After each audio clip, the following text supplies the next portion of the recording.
যুগ্ম মহাসচিব ইসলামী আন্দোলন বাংলাদেশ।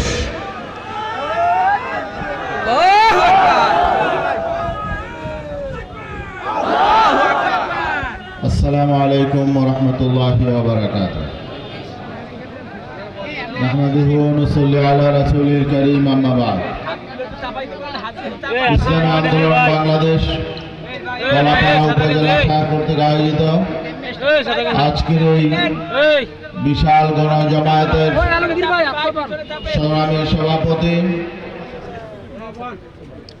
পটুয়াখালীর গণমানুষের প্রিয় নেতা, কলাপাড়ার কৃতি সন্তান, ইসলামী আন্দোলন বাংলাদেশ পটুয়াখালী জেলা শাখার সংগ্রামী সভাপতি, বিশিষ্ট আলেমদ্বীন জননেতা মুফতি হাবিবুর রহমান, মঞ্চে উপস্থিত ইসলামী আন্দোলন বাংলাদেশ পটুয়াখালী জেলা শাখার নেতৃবৃন্দ, কলাপাড়া উপজেলা শাখার নেতৃবৃন্দ, বিশেষ করে আমাদের এখানকার পার্শ্ববর্তী জেলা বরগুনা জেলা শাখার সভাপতি, উপস্থিত আমার কলাপাড়ার বিভিন্ন ইউনিয়ন ওয়ার্ড থেকে আগত প্রিয় নেতৃবৃন্দ, সাংবাদিক বন্ধুগণ ও দেশপ্রেমিক ভাইরা, আজকের এই বিশাল সমাবেশ প্রমাণ করে এই কলাপাড়ার মানুষ ইসলামী আন্দোলনকে ভালোবাসে। আজকের এই সমাবেশ প্রমাণ করে এই কলাপাড়ার মাটি ও মানুষ পীর সাহেব চরমনাইকে ভালোবাসে। এই বিশাল সমাবেশ প্রমাণ করেন এই কলাপাড়ার মানুষ কলাপাড়ার মাটি ও মানুষের সন্তান মুফতি হাবিবুর রহমানকে ভালোবাসে। ইসলামী আন্দোলন বাংলাদেশ গোটা বাংলাদেশের এই আন্দোলনের পক্ষে, পীর সাহেব চরমনাইয়ের পক্ষে যে গণজোয়ার সৃষ্টি হয়েছে, আজকের এই সমাবেশ, আজকের এই বিশাল গণসমাবেশ তারই একটি প্রমাণ। শ্রোতার মতো মানুষ এখন ইসলামী আন্দোলনে যোগদান করছে। শুধু মুসলমানরা নয়, এদেশের সংখ্যালঘু ভাইরাও ইসলামী আন্দোলনে যোগ দিচ্ছে। এতদিন তাদের আকাঙ্ক্ষা থাকলেও বিভিন্ন বাধা বিঘ্নের কারণে তারা যোগ দিতে পারে না। এখন কিন্তু শুধু মুসলমানরা নয়, আমাদের হিন্দু ভাইরা, খ্রিস্টান ভাইরা, বৌদ্ধরা পর্যন্ত ইসলামী আন্দোলনে যোগ দিচ্ছে। এটার কারণ কি? কারণ হলো ইসলামী আন্দোলন বাংলাদেশ বাংলাদেশের গণমানুষের জন্য একমাত্র নিরাপদ রাজনৈতিক সংগঠন। ইসলামী আন্দোলন বাংলাদেশ সকলের জন্য নিরাপদ, সকল ধর্মের মানুষের জন্য নিরাপদ। পীর সাহেব চরমনাই হলেন একজন দরদি নেতা। আমরা অতীতে দেখেছি, বিগত 53 বছর দেখেছি, একটি দল ক্ষমতায় গেলে আরেক দলের লোকজন বাড়িতে থাকতে পারত না। এক দল ক্ষমতায় গেলে আরেক দলের বাড়ি ঘর জ্বালিয়ে দেওয়া হতো। সেই চরিত্র থেকে এখনো সেই বড় দলগুলো বেরিয়ে আসতে পারে না। একটু আগে আমাদের সভাপতি মুফতি হাবিবুর রহমান কি বললেন? লজ্জার কথা। আপনাদের এই আওয়ামী লীগের পতন থেকে শিক্ষা নেওয়া উচিত ছিল। এই ফ্যাসিবাদী সরকারের পতন থেকে আপনাদের শিক্ষা নেওয়া উচিত ছিল, কিন্তু দুঃখের বিষয় হলো আপনারা শিক্ষা গ্রহণ করেন না। আপনারা ভেবেছেন আওয়ামী লীগের পতন হয়েছে, এখন ক্ষমতা ঠেকায় কি? জনগণ আগের মতো বোকা না, এখন বিকল্প শক্তি আছে। বিগত 53 বছর যারা ঘুরে ফিরে বাংলাদেশ শাসন করেছে, তারা মানুষের আকাঙ্ক্ষা পূরণ করতে পারে নাই, তারা মানুষকে মুক্তি দিতে পারে নাই। তারা মানুষের সাথে বেইমানি করেছে, গাদ্দারি করেছে, ওয়াদা খেলাফি করেছে, মানুষের অধিকার কেড়ে নিয়েছে, দেশের সম্পদ লুটপাট করেছে, দুর্নীতি করেছে, গুম খুন করেছে, অপহরণ করেছে, দখলবাজি করেছে। ঠিক ঠিক না ভাই? কেউ কম করেছে, কেউ বেশি করেছে, সবাই করেছে। অতএব বিগত দিনে যারা দেশ শাসন করেছে, তাদের নতুন করে জনগণের সামনে বলার কিছু নাই। তারা পরীক্ষিত, তারা কি করতে পারে, তাদের চরিত্র কি, তাদের রাজনীতি কি, এটা বাংলাদেশের মানুষ দেখেছে এবং তাদের চরিত্র যে পরিবর্তন হয় নাই তা আবারও প্রমাণিত হচ্ছে। অতএব এখন জনগণকে সিদ্ধান্ত নিতে হবে।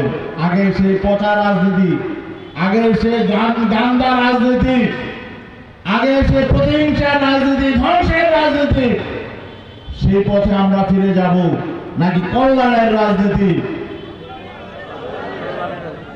নীতির রাজনীতি, আদর্শের রাজনীতি, মানবতার রাজনীতি আমরা গ্রহণ করব? যদি আমরা শান্তির রাজনীতি, মানবতার রাজনীতি, কল্যাণের রাজনীতি গ্রহণ করতে চাই, তাহলে একজন সৎ নেতা, নীতিবান নেতা, আদর্শবান নেতা, দরদী নেতার নেতৃত্ব ঐক্যবদ্ধ হতে হবে। যে নেতার কাছে খারাপ মানুষ গেলেও ভালো হয়ে যায়, ঠিক ঠিক না? পীর সাহেব চরমনাই এমন একজন নেতা যার কাছে যদি কোনো খারাপ মানুষও যায়, কোনো চোর গুন্ডা যায়, দুর্নীতিবাজ যায়, সেও ভালো হয়ে যায়, ঠিক ঠিক। আর বাংলাদেশে এমন এমন দল, এমন এমন নেতা আছে যেখানে ভালো মানুষরা দুর্নীতিবাজ হয়ে যায়, সন্ত্রাসী হয়ে যায়। অতএব পীর সাহেব চরমনাই কাছেই দেশ নিরাপদ, দেশের জনগণ নিরাপদ। এজন্যই আজকে অন্য ধর্মের লোকেরাও পীর সাহেব চরমনাইয়ের নেতৃত্বে ইসলামী আন্দোলন বাংলাদেশে যোগ দিচ্ছে। কারণ তারা জানে এখানে তারা নিরাপত্তা পাবে, এখানে তারা সুবিচার পাবে, এখানে তারা কল্যাণ পাবে এবং এখানে তারা ভালোবাসা পাবে। বাংলাদেশের যারা সংখ্যালঘু সম্প্রদায় আছে তারা যখনই একটা ক্ষমতার পথ পরিবর্তন হয় তখনই তাদের মধ্যে একটা আতঙ্ক দেখা দেয়, তারা একটা অস্থিরতায় ভোগে, একটা অনিশ্চয়তার মধ্যে তারা পড়ে যায়। কেন? কারণ তারা একটা অনিরাপদ বোধ করে, ঠিক ঠিক না? এইবার এই 5 আগস্টের পরে গোটা বাংলাদেশে ইসলামী আন্দোলন বাংলাদেশ সংখ্যালঘু সম্প্রদায়ের পাশে ছিল, এখনো আছি, সামনেও আমরা থাকবো ইনশাআল্লাহ। অনেকের একটা আতঙ্ক, ইসলাম কায়েম হইলে মনে হয় সবকিছু লুটপাট হয়ে যাবে, এটা একটা অপপ্রচার। ইসলাম বিদ্বেষীরা ইসলাম বিরোধী শক্তির এই অপপ্রচার চালায়। ইসলাম মানে ইনসাফ, ইসলাম প্রতিষ্ঠা হলে ইনসাফ কায়েম হবে, ন্যায় বিচার প্রতিষ্ঠিত হবে, সকলে অধিকার পাবে, কারোর প্রতি কোনো জুলুম অন্যায় করা হবে না, দুর্নীতি করা হবে না, গুম খুন করা হবে না, কারোর প্রতি বেইনসাফি করা হবে না। এমন একটি সমাজ আমরা প্রতিষ্ঠা করতে চাই। যতক্ষণ পর্যন্ত সুবিচার প্রতিষ্ঠা না হবে, ন্যায় ভিত্তিক সমাজ প্রতিষ্ঠা না হবে, মানুষের মধ্যে ইনসাফ প্রতিষ্ঠা না হবে, অতক্ষণ পর্যন্ত আমাদের শান্তি ফিরে আসবে। এখন যারা নিজেরাই দুর্নীতিবাজ, এরা সুবিচার কিভাবে প্রতিষ্ঠা করবে? বাংলাদেশ অতীতে যারা শাসন করেছে তাদের টার্গেট কি ছিল, তাদের লক্ষ্য কি ছিল? লুটপাট করে সম্পদ বানানো, ঠিক ঠিক না? তাদের মূল টার্গেট হলো কিভাবে লুটপাট করে সম্পদ বানানো যায়, এবং তারা শুধু সম্পদ বানিয়ে বাংলাদেশে বিভিন্ন রকম সম্পদ সঞ্চয় করে নাই, বরং দেশের বাইরেও তারা পাচার করেছে।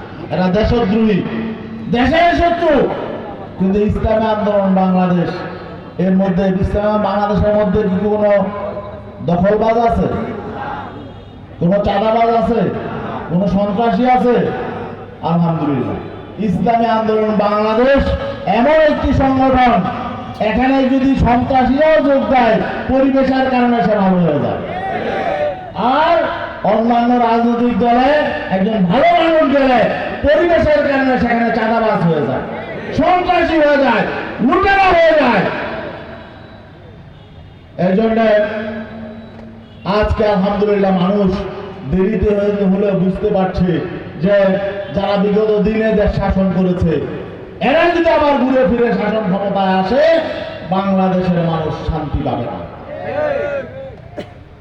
বিকল্প শক্তি, আর বিকল্প শক্তি হলো ইসলামী শক্তি। আমরা আমাদের নেতা পীর সাহেব চরমাই গতকালকে ঢাকায় বলেছেন, আমরা সকল ইসলামী সংগঠনগুলো ঐক্যবদ্ধ হওয়ার চেষ্টা করছি। কারণ মানুষের চাহিদা এটা, জনগণের আকাঙ্ক্ষা এটা, যে সবাই যাতে আমরা ঐক্যবদ্ধ হই। সবাই ঐক্যবদ্ধ হলে জনগণ ইসলামী শক্তিকে ক্ষমতায় নিয়ে যাবে ইনশাআল্লাহ। আপনারা রাজি আছেন ইনশাআল্লাহ? এখানে আমরা মানুষের মধ্যে আদর্শের মধ্য দিয়ে আমরা মানুষের হৃদয় জয় করতে চাই, মানুষের খেদমত করতে চাই। আমরা লুটতরাজ করবো না, লুটপাট করবো না, চাঁদাবাজি করবো না, দেশের সম্পদ লুটপাট করবো না। আজকে যে পরিবর্তন হয়েছে, 53 বছর পর একটি সুযোগ তৈরি হয়েছে দেশটাকে একটি কল্যাণ রাষ্ট্রে পরিণত করার, মানুষের অধিকার প্রতিষ্ঠা করার। অতীতে যারাই ক্ষমতায় ছিল কেউই কিন্তু ভালো নির্বাচন দেয় নাই। কোন সরকার কি ভালো নির্বাচন দিয়েছে? দেয় নাই। হ্যাঁ, যতদিন পর্যন্ত কেয়ারটেকার সরকার ছিল, তত্ত্বাবধায়ক সরকার ছিল, কিছুটা হলো ভালো নির্বাচন হয়েছে। বিগত 15 বছর 3টি নির্বাচনে মানুষ ভোট দিতে পারে নাই। আমরা আশা করতে পারি আগামী নির্বাচনে মানুষ তাদের ভোটটা দিতে পারবে। আর মানুষ যদি ভোট দিতে পারে তাহলে ভালো মানুষকে ভোট দেবে।